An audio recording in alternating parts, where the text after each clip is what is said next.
Assalamualaikum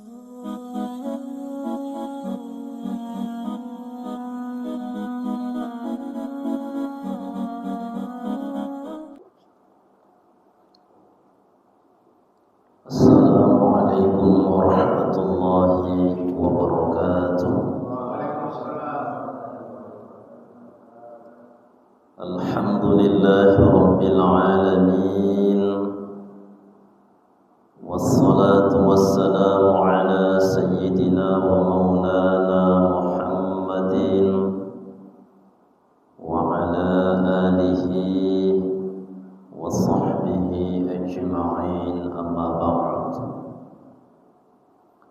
Faqala Allah subhanahu wa ta'ala fil Qur'anil Karim, a'udzu billahi minasy syaithanir rajim. Bismillahirrahmanirrahim.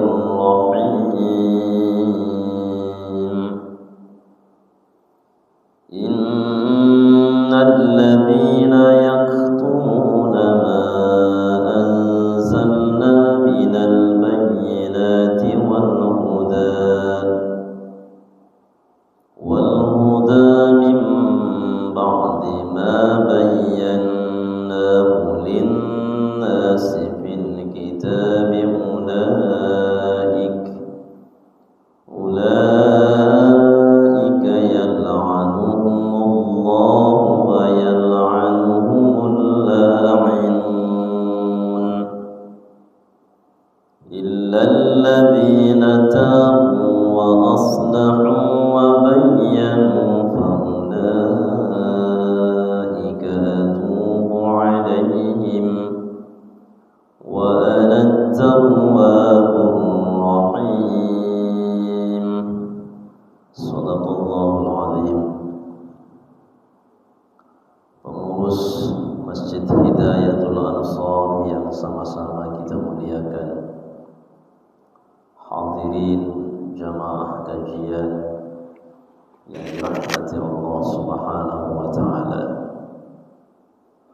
Kajian kita pada malam hari ini tafsir Suratul Baqarah ayat 159 dan 160. Judulnya Kitmanul Ilmi Syar'i, menyembunyikan ilmu syariat.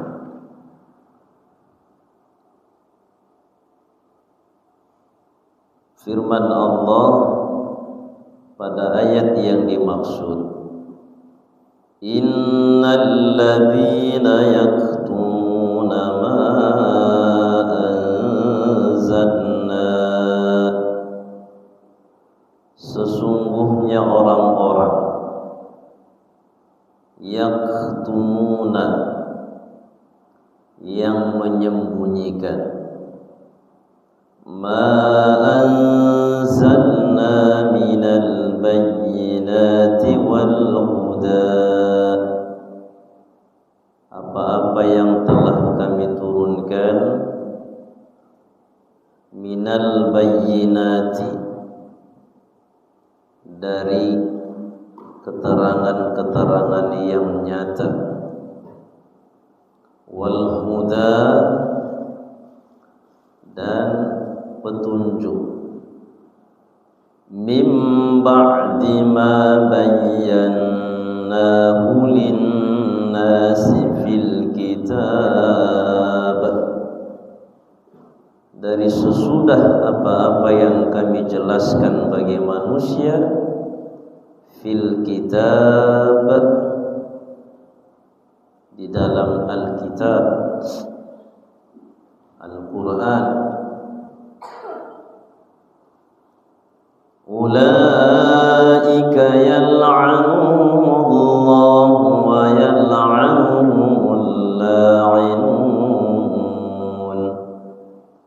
Mereka yang menyembunyikan ilmu itu, yang menyembunyikan petunjuk yang Allah jelaskan, yal'anuhumullah, dilaknat oleh Allah wa yal'anuhumul la'inun, dan mereka dilaknat oleh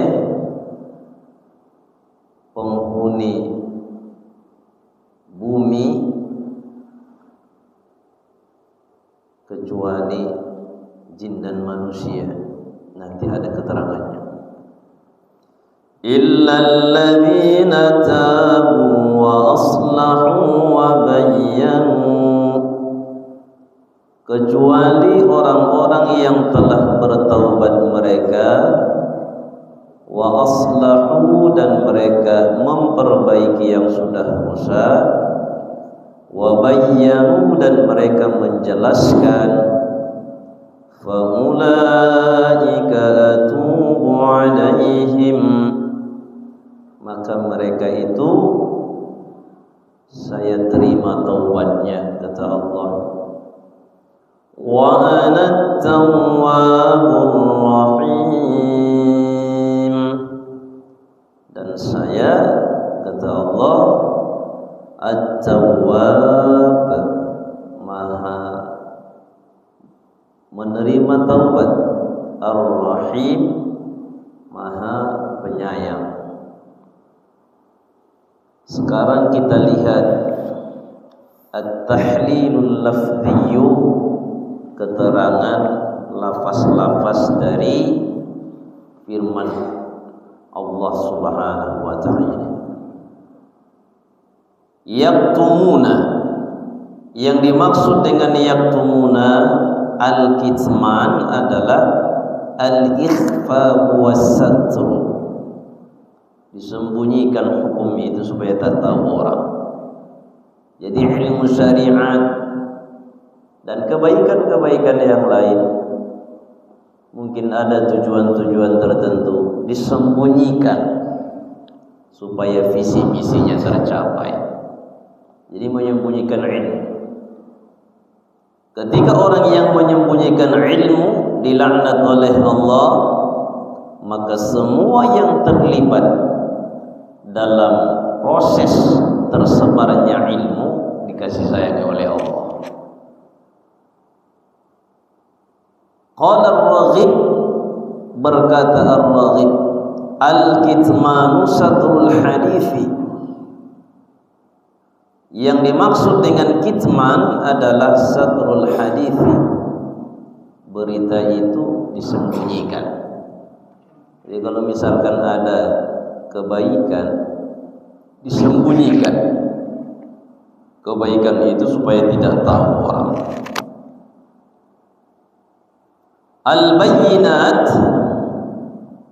yang dimaksud dengan al-bayyinat pada ayat ini al-ayatul wadihatud dallatu 'alal haqqi, ayat-ayat yang menjelaskan tentang kebenaran, itu disembunyikan.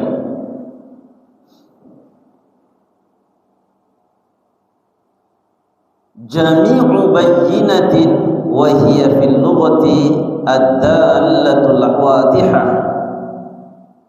Jam'u bayyinatin itu al-bayyinat adalah jam'u bayyinatin, adalah kata plural dari kata bayyinah. Bayyinah itu keterangan yang valid. Kalau dalam surah Al-Hujurat, ya ayyuhalladzina amanu in ja'akum fasiqun binaba'in fatabayyanu, wahai orang-orang yang beriman, apabila datang kepada kalian orang yang fasik membawa berita baru, jangan langsung percaya, apalagi dengan sekarang sosial media. Fatabayyanu, lakukan pencarian informasi yang valid, klarifikasilah. Apalagi misalkan suami istri kadang-kadang mudah dilaga oleh orang yang bertetangga, yang bermasyarakat, yang berorganisasi. Kalau sudah seseorang tidak suka, maka maka dia akan berusaha supaya yang tak disukainya ini menghadapi berbagai macam masalah. Caranya dia akan membawa berita-berita yang diada-adakan. Maka Allah ingatkan, fatabayyanu an tusibu qauman bijahalah fatusbihu ala ma fa'altum nadimin. Kalau tidak dilakukan klarifikasi, ditelan bulat-bulat itu informasi, maka nanti penyesalan akan datang setelahnya. Jadi bayyinatun itu adalah kata mufrad, al-bayyinat itu adalah bermakna plural, jamak muannas salim. Secara bahasa yang dimaksud dengan bayyinah adalah ad-dallatul wadihah, petunjuk-petunjuk yang jelas, keterangan-keterangan yang jelas. Itu namanya al-bayyinat.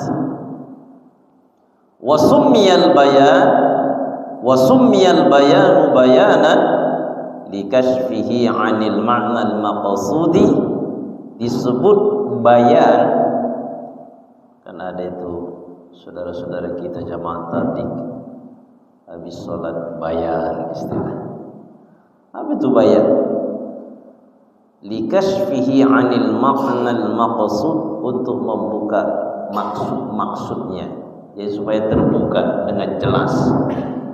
Kenapa kita melakukan ini sebagai umat Nabi, apa yang harus kita lakukan, apa yang harus kita laksanakan, fadilah dari amalan ini. Itu namanya membuka rahasia-rahasia yang dikandung oleh perbuatan itu.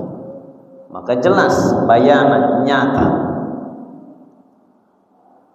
Wal muradu bil bayyinati fil ayah, tapi yang dimaksud dengan al-bayyinat di dalam ayat ini, ma anzalallahu fit Taurati wal Injili,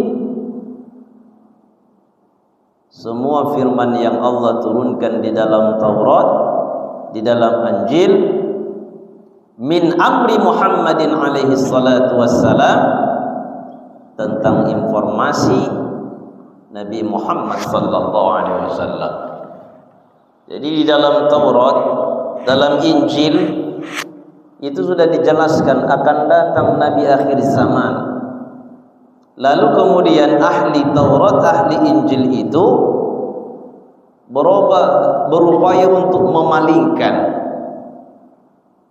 informasi tentang kedatangan Nabi Muhammad itu. Kata mereka sembunyikan, enggak ada itu katanya kan. Padahal Nabi Isa jelas dalam surah As-Saff, wa idh qala Isa ibn Maryam ya bani Israil inni rasulullah ilaikum musaddiqan lima bayna yadayya minat tawrati wa mubashiran bi rasulin ya'ti min ba'di ismuhu Ahmad. Nabi Isa berkata, wahai Bani Israel, kata Nabi Isa, inni Rasulullah ilaikum, saya adalah Rasul Allah untuk kalian. Musaddiqan lima baina yadayya minat Taurat, saya membenarkan Taurat yang diturunkan kepada Nabi Isa, Injil. Kepada Nabi Musa, Taurat. Saya membenarkan Taurat.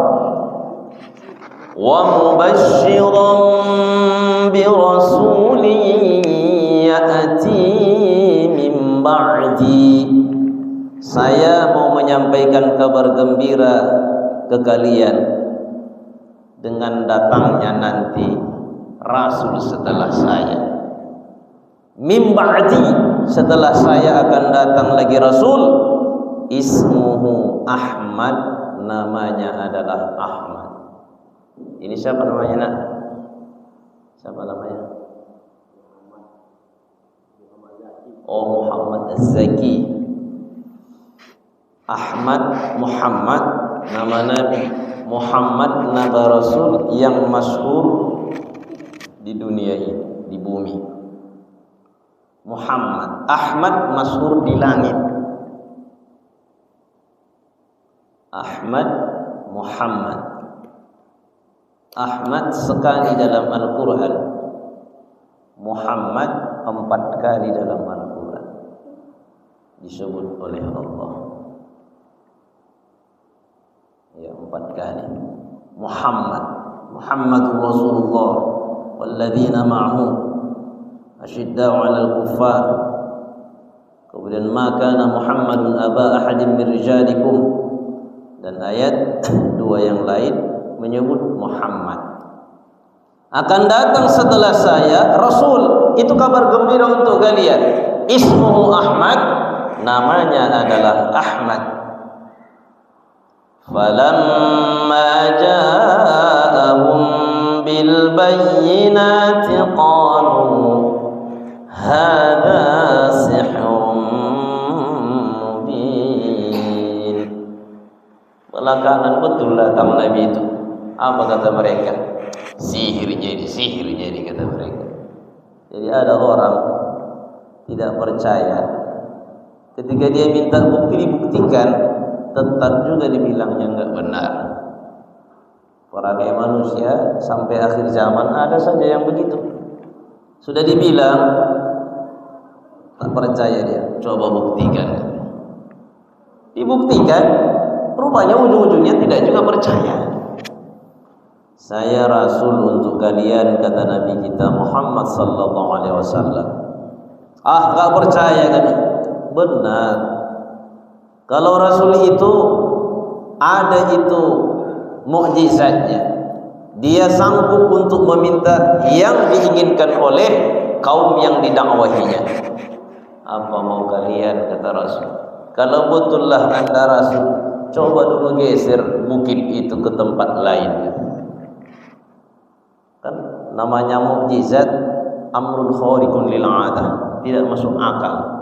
Tapi itu fakta terjadi pada Rasul. Sebelum jadi Rasul namanya irhas, kejadian yang di luar kebiasaan tapi terjadi dalam diri Rasul sebelum diangkat menjadi Rasul. Lalu Nabi pun sholat ngadu sama Allah, ya Allah, saya tidak bisa melakukan apapun yang mereka minta kecuali dengan kehendak. Baru dibuktikan Nabi, wahai gunung, bergeserlah engkau. Bergeser bukit itu. Ibaratnya ada masjid sekarang, saya ustadznya, kata ustadz itu, nggak percaya kami ustadz. Nabi itu kalau datang punya mukjizat. Kalau anda ustaz pewaris Nabi, coba tunjukkan dulu kelebihan untuk kami, katanya. Apa itu, kata jemaah? Geser dulu arah kiblat masjid kami ini, katanya kan. Ada banyak masjid yang bergeser. Andai bisa ustaz tuh sholat digeser ya.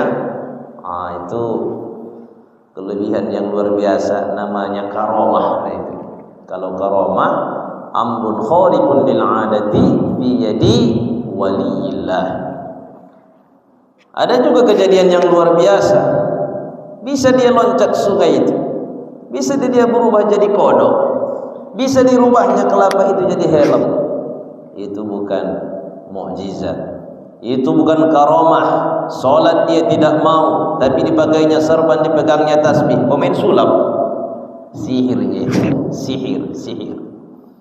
Nah, jadi setelah Rasulullah sallallahu alaihi wasallam datang menyatakan diri sebagai Rasul, lalu mereka bilang sihrun mubin, ini sihir. Sudah digeser oleh Rasulullah sallallahu alaihi wasallam begitu itu, apa kata mereka? Sihir.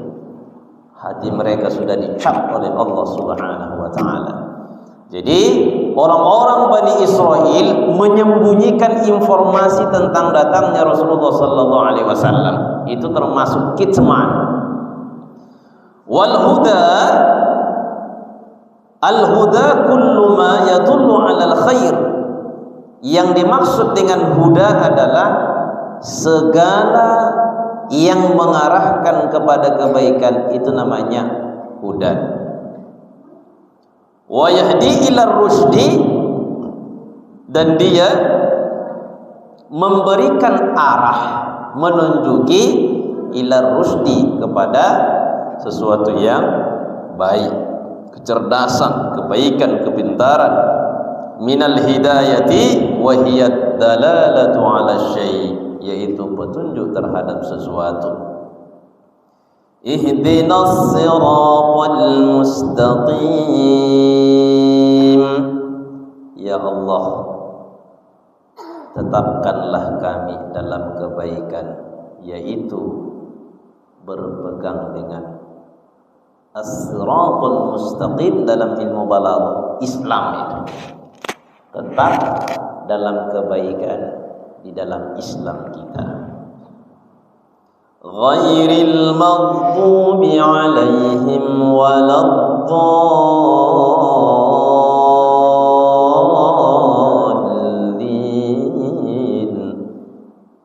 Jangan ya Allah Engkau masukkan kami di dalam barisan al-maghdub. Siapa al-maghdub? Kaum Yahudi.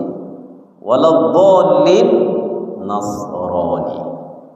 Maka kita berdoa supaya tetap sebagai hamba yang dapat nikmat besar itu. Siratal ladzina an'amta 'alaihim, yang ditempuh oleh an'amta 'alaihim, yang Engkau berikan nikmat kepada mereka. Siapa itu? Ma'al ladzina an'ama Allahu 'alaihim minan nabiyyin was-siddiqin wasyuhada'i was-salihin. Yang empat inilah yang sudah diberikan oleh Allah Subhanahu wa taala nikmat as-siratal mustaqim, an-nabiyyin, para nabi, was-siddiqin, orang-orang siddiqin, asy-syuhada, para syahid, was-salihin, orang-orang salih. Kita bisa mengejar yang terakhir inilah, bagaimana supaya kita termasuk yang salih. Kalau untuk menjadi orang yang syahid, mungkin saya secara pribadi masih sangat lemah. Bapak mau dikirim besok ke Palestina? Kayaknya berat juga kan? Para nabi menjadi nabi, mana mungkin lagi. As-siddiqin, nabi, tidak bisa. Kalau ada orang mengaku-ngaku nabi setelah nabi, itu sudah pasti kebohongannya. Qala Abu Sa'ud, al-muradu bil huda, yang dimaksud dengan al-huda pada ayat ini al-ayatul hadiyatu ila wujubil imani bir rasul sallallahu alaihi wasallam wa wujubi ittiba'ihi, abbara anha bil masdari mubalaghah. Al-huda di ayat ini, innal ladzina yaktumuna ma anzalna minal bayyinati wal huda, mereka sembunyikan al-bayyinat, yaitu kabar tentang Rasulullah sallallahu alaihi wasallam yang akan datang sebagaimana tertera di dalam Taurat dan Injil, mereka sembunyikan. Wal huda, yaitu petunjuk supaya beriman kepada Rasulullah sallallahu alaihi wasallam dan mengikuti Rasulullah sallallahu alaihi wasallam, itu mereka sembunyikan. Ini termasuklah yang menghalang-halangi dakwahnya Rasul. Termasuk juga belakangan ini yang menyembunyikan atau yang menghalangi tersebarnya dakwah para ulama sebagai penyambung lidah Rasulullah sallallahu alaihi wasallam. Jadi yang menghalang-halangi itu termasuk yaktumun. Kalau termasuk innal ladzina yaktumuna ma anzalna minal bayyinati wal huda min ba'di ma bayyanahu lin-nasi fil kitab. Ma bayyana min ba'di ma bayyana, setelah kami jelaskan untuk manusia tentang petunjuk datangnya Nabi, tentang kebaikan-kebaikan, arahan supaya bisa mengikuti Rasulullah sallallahu alaihi wasallam. Ulaika yal'anuhumullah wa yal'anuhumul la'inun.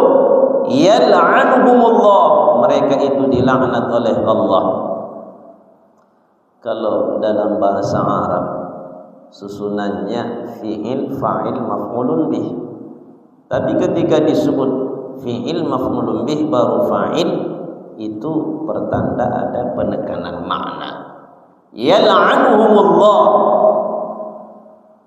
Kalau susunan fi'il, fa'il, maf'ulun bihnya yal'anullahu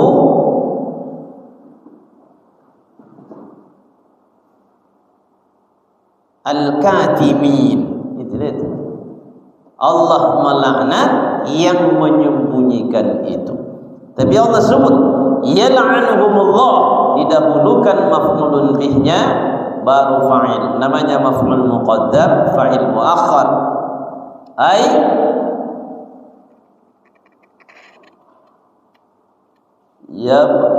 yub'iduhum min rahmatihi.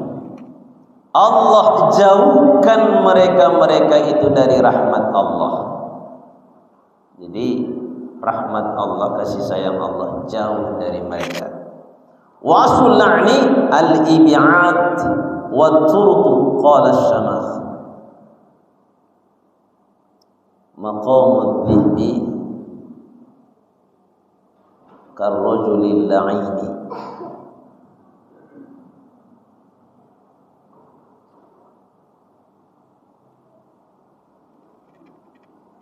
Al-ib'ad itu artinya menjauhkan, artinya jauh. Sebagaimana berkata Asy-Syamakh, maqamud dhihbi karrajulil la'in, ay at-tarid. Kalau misalnya ada hewan buas, kan dijauhi orang. Tidak mungkin ada orang sudah tahu dia ada buaya di air itu, pergi boleh dia mancing ke situ, tidak ada pangkat, itu namanya bunuh diri. Nah, jadi yang buas, yang membahayakan dijauhi.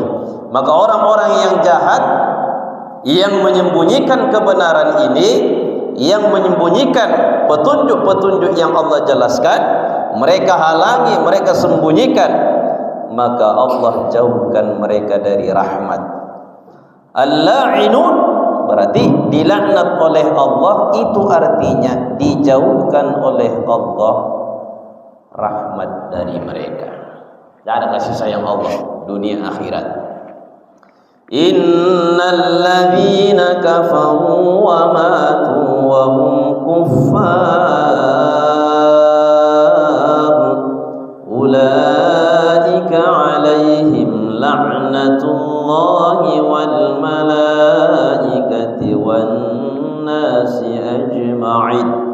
Orang-orang kafir, wa matu wa hum kuffar, mati mereka tetap dengan kekafirannya. Ulaika alaihim, maka pastilah mereka laknatullah, mendapatkan laknat dari Allah. Artinya tidak ada rahmat yang Allah berikan kepada mereka. Dunia tidak dirahmati Allah, di akhirat jelas-jelas dia akan dihinakan oleh Allah. Wa yal'anuhumul la'inun,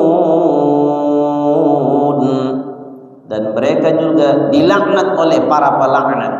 Al-la'inun, qala Ibnu Abbas, berkata Ibnu Abbas, Ibnu Abbas, Ibnu Umar, Ibnu Mas'ud, Ibnu Zubair, itu sama-sama nama sahabat yang bernama Abdullah. Tiga di antara mereka semasa, disebutlah dalam ilmu hadis abadilah.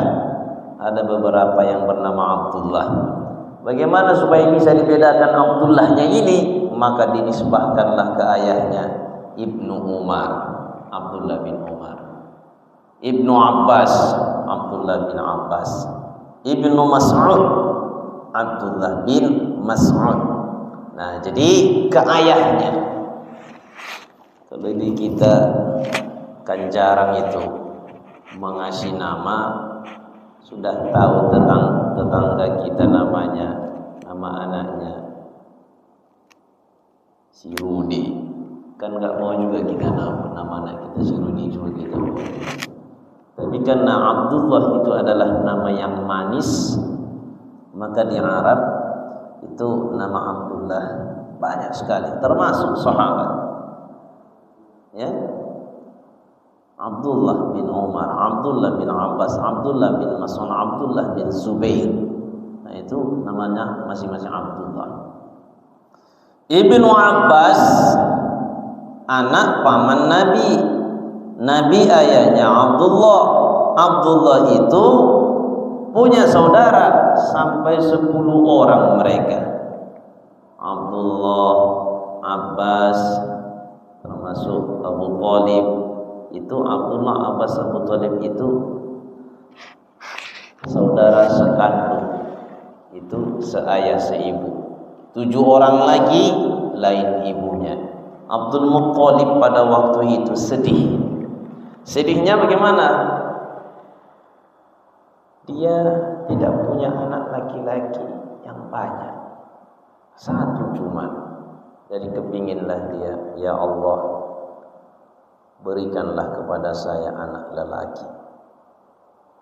Entah satu atau tidak ada laki-laki, pastinya. Yang pasti dia berdoa, ya Allah, berikanlah kepada saya anak laki-laki. Andai engkau berikan sampai 10 orang, ku korbankan satu untuk.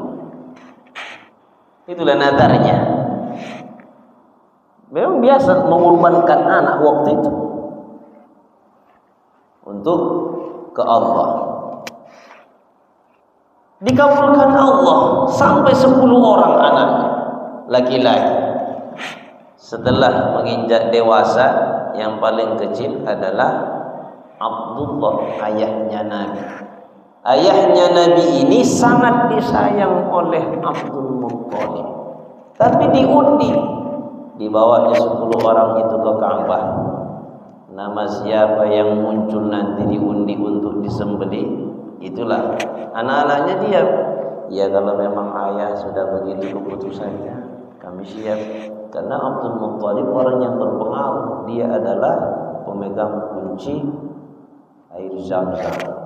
Ka'bah itu air Zam-Zam dia yang pegangnya. Itu kehormatan. Jadi setelah muncul nama Abdullah, banyak dari keluarga ibunya Abdullah memohon, jangan dulu disembelih. Bagaimana kalau minta dituan dulu? Jadi di Yaman, di daerah Yaman ada seorang perempuan. Perempuan itu termasuk yang dekatlah kepada Tuhan, dan dia bisa mengetahui hal-hal yang tak diketahui orang. Dicarilah dia. Begitu dicari jumpa, dijelaskan bagaimana keputusannya, apakah ini anak disembelih supaya selesai hutang ke Allah, ke Tuhan, atau bagaimana. Jadi pesan dari ahli ibadah kita sebut, dia bilang, bawalah dulu ke samping Ka'bah. Di samping Ka'bah berdirikanlah anakmu yang bernama Abdullah ini. Di sampingnya ada 1 ekor unta, atau dibuat Abdullah unta gitu kan. Kemudian dibuat undian. Apabila dipanahkan, kemudian dikasihlah namanya, macam mana cara undiannya, yang muncul nanti nama anakmu ini, atau anak panah arahnya ke dia, maka dia tetap disembelih maka gantinya 10 ekor unta. Tuh di mana? Abdullah gantikan 10. Sekali lagi 10. Sampai nanti ke unta itu arahnya. 10 kali 10 100 unta. Setelah 100 unta baru tidak lagi ke arah Abdullah, tapi Abdul Muttalib masih juga sanksi. Bagaimana cara membuktikan diterima Allah atau tidak? Diulang lagi, diulang. Setelah diulang persis seperti tadi, 10 ekor, 10 ekor, 10 ekor kali 10 jadi 100 ekor unta. Maka 100 ekor unta inilah disembelih sebagai ganti dari nyawanya Abdullah. Ternyata dalam Islam itu turun dalam bab had, qisas. Apabila satu nyawa orang Islam laki-laki dibunuh, maka dia wajib membayar 100 ekor unta. Jadi dalam Islam nyawa itu mahal. 100 ekor unta. Kalau dari apa namanya itu, Jasara Harja berapa dibayar Pak kalau kecelakaan? 10 juta. Murah kan? Itulah Islam. Maka di saat ada yang membahayakan nyawa, menghilangkan nyawa, kita wajib hifdzun nafsi, menjaga nyawa kita. Hifdzun nasab awin nasab, hifdzul mal, hifdzul aqli, itu adalah kewajiban bagi kita untuk menjaganya. Nah, jadi kata Ibnu Abbas, al-la'inuna kullu syai'in ala wajhil ardi illa thaqalain. Dikatakan oleh Ibnu Abbas, al-la'inun di ayat ini semua yang ada di bumi ini kecuali al-thaqalain. Thaqalain itu jin dan manusia. Dikecualikan jin dan manusia, semuanya melaknat orang yang menyembunyikan ilmu atau kebenaran tadi. Maka seseorang yang menghalangi dakwah Islam, seseorang yang menyembunyikan kebenaran, dia itu ternyata dilaknat oleh makhluk-makhluk Allah di bumi ini. Makanya bahayanya, walaupun tidak di waktu muda, di waktu tuanya kena. Illal ladzina tabu, kecuali dia bertaubat. Ai raja'u 'anil kitman, dia kembali kepada kebenaran dan menarik sesuatu yang disembunyikannya. Tapi terkait dengan tadi, al-la'inun wa qala Mujahid hum dawabul ardi. Imam Mujahid berkata, al-la'inun, dia dilaknat oleh ad-dawabul ardi, segala makhluk di bumi ini. Wasahihu annahum, tapi yang paling sahih dikatakan oleh Asy-Syaikh Ali As-Sabuni dalam tafsir ini, al-malaikatu wal anbiya wa jami'un nas, dia dilaknat oleh Allah. Wa yal'anuhumul la'inun, al-la'inun di sini yang paling sahih adalah al-malaikatu, malaikat juga melaknatnya, wal anbiya, para nabi melaknatnya, wa jami'un nas, semua manusia juga melaknatnya. Itu berdasarkan firman Allah yang saya bacakan tadi, surah Al-Baqarah 161, ulaika alaihim la'natullahi wal malaikati wan nasi ajma'in. Ini namanya wal Qur'an yufassiru ba'dahu ba'da, tafsir bil ma'thur. Ayat itu satu ayat ditafsirkan dengan ayat yang lain, satu ayat ditafsirkan dengan hadis, itu namanya tafsir bil ma'thur, sebagaimana yang ditulis oleh Al-Imam Ibn Katsir, itu termasuk tafsir bil ma'thur. Maka firman Allah 159 ini dijelaskan oleh firman Allah ayat 161 sama-sama dalam surah Al-Baqarah. Illal ladzina tabu, tetapi mereka tidak jadi dilaknat oleh Allah, tidak jadi dilaknat oleh malaikat, para nabi, manusia. Kenapa? Illal ladzina tabu wa aslahu, melainkan mereka bertaubat, wa aslahu ay aslahu ma afsadu, memperbaiki yang sudah mereka rusak. Maka taubat lalu mereka memperbaikinya, wa bayyanu, dan mereka adharu linnasi ma kanu katamuhu min awsafi Muhammadin sallallahu alaihi wasallam aw ma katamuhu min dinillah. Mereka sembunyikan sebelumnya sifat-sifat Nabi kita Muhammad sallallahu alaihi wasallam. Sebelumnya mereka menyembunyikan kebenaran agama Allah. Lalu kemudian mereka berpaling arah. Wa bayyanu, dulu kami sembunyikan, sekarang begini. Faulaika alaihim manat-tawwab wa 'alat-tawwab rahim, maka mereka tidak dilaknat Allah. Kata Allah, saya mengampuni mereka dan saya maha menerima taubat dan maha mengasihi sayang. Maka dalam hadis qudsi, ya ibna adam law balaghat dhunubuka 'anana as-sama'i summa astaghfartani ghafartu lak. Wahai manusia, andai dosa yang kalian buat itu sebanyak awan di langit, summa astaghfartani, lalu kemudian kalian meminta ampun, bertaubat kepada saya, ghafartu lak, saya ampuni, kata Allah. Maka dosa kita banyak, sebanyak apapun akan diampuni oleh Allah. Apa sababun nuzul ayat ini?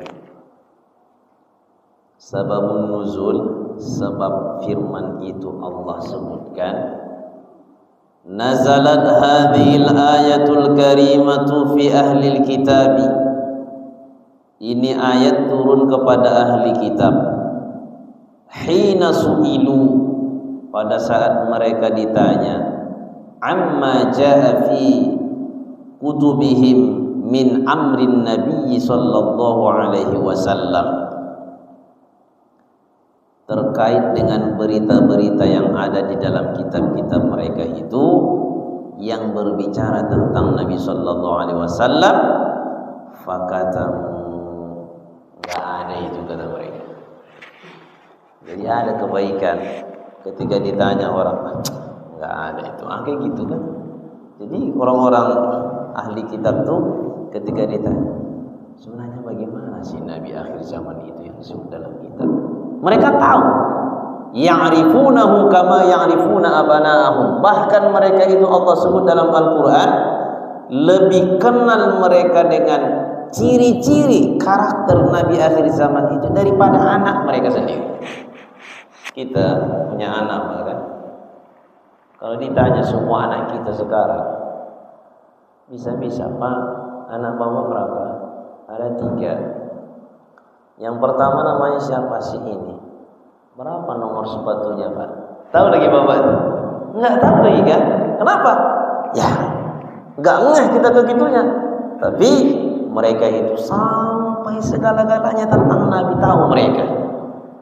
Sama seperti anak-anak muda sekarang, kalau sudah fans dia sama artisnya itu, ditanya nomor berapa sepatu si anu artisnya, tahu dia itu. Kenapa? Karena dia sudah fans. Jadi mereka itu sebenarnya sebelum datang Nabi, ngefansnya itu sudah luar biasa, menantikan, karena mereka berharap nanti datangnya Nabi itu akan membantu mereka untuk melawan musuh.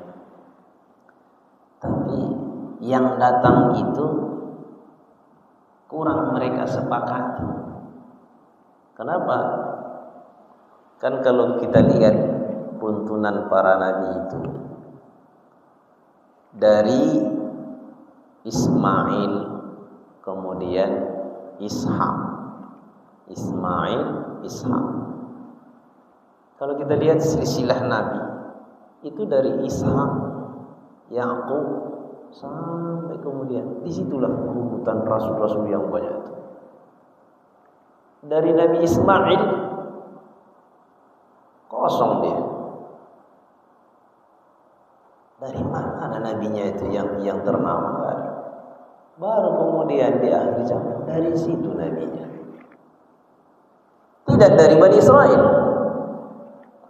Itulah salah satu sebab mereka kurang menerima. Tidak dari ibarat kita ya.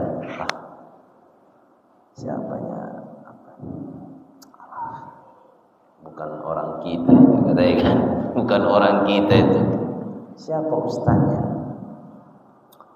Ustaz Iqbal. Jadi bukan Salafi, bukan Wahabi dia katanya. Enggak. Ada dibilangnya, enggak ada itu. Langsung gitu kan? Nah, jadi karena Nabi pun demikian. Mereka itu sembunyikan langsung tentang Nabi Sallallahu Alaihi Wasallam. Kenapa? Karena sudah putus asa mereka. Kalau mereka berharap dari keluarga kita lah ini, tiba-tiba lain. Nah, mereka enggak menerima. Maka Allah tepis itu. Ya ayyuhan nas, inna khalaqnakum min dzakarin wa untha waja'alnakum syu'uban wa qabaila lita'arafu inna akramakum 'indallahi atqakum innallaha 'alimun khabir. Wahai manusia, kata Allah, kami ciptakan kalian ada laki-laki ada perempuan. Kami jadikan kalian itu syu'uban wa qabaila, beda-beda, berbangsa-bangsa, bersuku-suku. Lita'arafu, supaya kalian saling mengenal. Yang paling mulia adalah yang paling bagus takwanya. Itu artinya Nabi membawa ajaran manusia ini sama di sisi Allah. Jangan beda-bedakan sukunya, marganya, bangsanya, tapi la ilaha illallah menyatukan kita dan Muhammadur Rasulullah. Wa min ayatihi khalqus samawati wal ardi wa ikhtilafu alsinatikum wa alwanikum inna fi dzalika laayatin lil alamin. Dalam surah Ar-Rum Allah jelaskan di antara tanda-tanda kekuasaan Allah, Dia ciptakan langit dan bumi. Wa ikhtilafu alsinatikum wa alwanikum. Allah buat ikhtilafu alsinatikum. Lisan kita beda-beda bahasanya. Wa alwanikum. Kulit manusia juga dibuat Allah beda-beda. Dan itu supaya saling kenal. Kalau besok datang ke masjid kita ini sholat pakai lobe, sama warna kulitnya dengan warna rambutnya, kan bukan orang kita di sini, lain itu. Tapi kita tetap disatukan, la ilaha illallah Muhammadur Rasulullah. Jangan dianggap dia itu kan saudara kita. Inna fi dzalika laayatin lil alimin. Semua yang Allah sebutkan perbedaan itu, la ayat, itu adalah bagian dari tanda-tanda kekuasaan Allah lil alimin, alim bagi orang-orang yang belajar. Maka kita belajar syariat ini dibuka semuanya supaya apa? Supaya antara sesama kita itu ta'arufu, saling mengenal. Kalau sudah saling mengenal, saling menyayangi, nanti di akhirat kita bisa bersama, ya, bisa menolong antar sesama kita, namanya syafaat. Setelah Rasul diizinkan Allah memberikan syafaat, maka orang tua ke anak, anak ke orang tua, yang sesama sahabat, guru murid, murid dengan guru, itu sama-sama bisa menolong nantinya. Yang terakhir, nah ini keterangan yang tadi, sababun nuzul ini, bahwa orang-orang ahli kitab itu menyembunyikan tentang informasi datangnya Rasul, walam yukhbiru anhu hasadan wa bughdan. Mereka tidak mau menceritakannya hasadan, karena mereka dengki dan mereka marah kepada Nabi sallallahu alaihi wasallam. Ini Rawas Suyuti. Rawas Suyuti disebutkan oleh Al-Imam Jalaluddin As-Suyuti dalam kitab beliau Lubabun Nuqul fi Ma'rifati Asbabin Nuzul. Disebutkan juga dalam kitab tafsir beliau Ad-Durrul Mansur yang bersumber dari Ibnu Abbas radhiyallahu anhuma. Baik hadirin yang dirahmati Allah, mudah-mudahan kita jangan termasuk yang menyembunyikan kebenaran. Walaupun kita bukan ahli kitab seperti yang dimaksudkan dalam ayat ini, tapi karakter itu akan terus ada sampai akhir zaman, yaitu tidak mau seseorang itu menyampaikan kabar yang sesungguhnya, dia tutup-tutupi untuk tercapai satu keburukan yang dia inginkan. Alhamdulillah kita. Mudah-mudahan bermanfaat. Subhanakallahumma wa bihamdik, asyhadu an la ilaha illa anta, astaghfiruka wa atubu ilaik. Walhamdulillahirabbil alamin. Alhamdulillahirabbil alamin, wassalatu wassalamu ala asyrafil anbiya'i wal mursalin wa ala alihi wa sahbihi ajma'in. Allahumma anfa'na bima 'allamtana wa 'allimna ma yanfa'una warzuqna 'ilman yanfa'una bi rahmatika ya arhamar rahimin. اللهم فقهنا في الدين وعلمنا التأويل. ربنا آتنا في الدنيا حسنة وفي الآخرة حسنة وقنا عذاب النار. وصلى الله وسلم على سيدنا محمد وعلى آله وصحبه أجمعين والحمد لله رب العالمين. والسلام عليكم ورحمة الله وبركاته.